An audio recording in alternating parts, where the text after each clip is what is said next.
Senator Joseph Biden may have more explaining to do. The new questions stem from taped remarks of Biden during an April campaign appearance in New Hampshire. I went to law school on a full academic scholarship, the only one in my class to have a full academic scholarship. Went back to law school and, in fact, ended up in the top half of my class.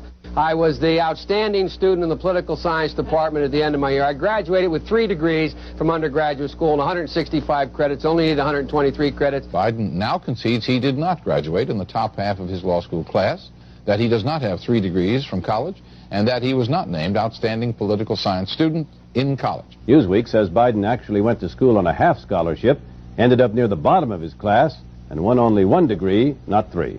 Joe Biden ranked 76th in a class of 85 at the University of Syracuse Law School. I mean, this guy comes off this whole thing as a flyweight. Now Biden says Newsweek is right. His memory had failed him. And I'd be delighted to sit down and compare my IQ to yours if you'd like, Frank. Joe Biden was victimized by the truth. Bye-bye Biden. He may not know it yet, but I think this is going to be very difficult for him to recover. Is Joe Biden dead meat, yes or no? I think so. Bob? It's in terminal condition. Terminal. Eleanor? Yes, unless he comes in third in Iowa. Morton? Dying. I say dead. Democratic presidential candidate Joseph Biden today faces a controversy. 3 weeks ago at a debate at the Iowa State Fair, he used phrases identical to those delivered by British Labour Party leader Neil Kinnock. Biden seemed to be claiming Kinnock's vision and life as his own. Why is it that my wife is sitting out there in the audience, is the first in her family to ever go to college? Why is Gladys the first woman in her family in 1,000 generations to be able to get to university? My ancestors who worked in the coal mines in northeast Pennsylvania don't come up after 12 hours and play football. 8 hours underground and then come up and play football. It's because they didn't have a platform upon which to stand.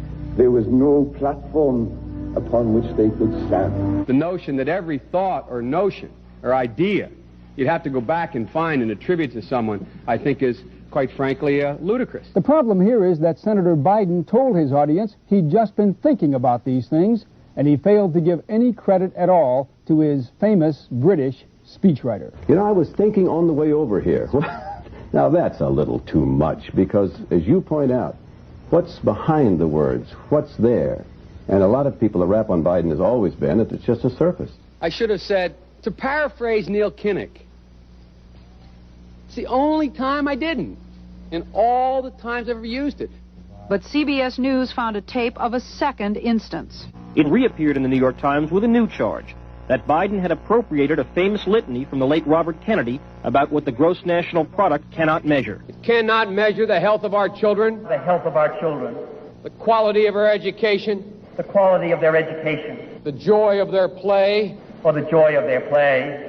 Biden gave Kennedy no credit. He has also quoted or paraphrased John Kennedy, Hubert Humphrey, and British Labour Party leader Neil Kinnock, all without credit. Joseph Biden admitted today that he committed plagiarism when he was in law school. He said it was a mistake, but that it was unintentional. He quoted 5 pages of someone else's work without proper citation. I've done some dumb things, and I'll do dumb things again. He was given an F. So, ladies and gentlemen, I've been dumb. To the political community in Washington, it all seems of a piece. Plagiarism at law school, plagiarism on the stump. The great communicator. Strike that.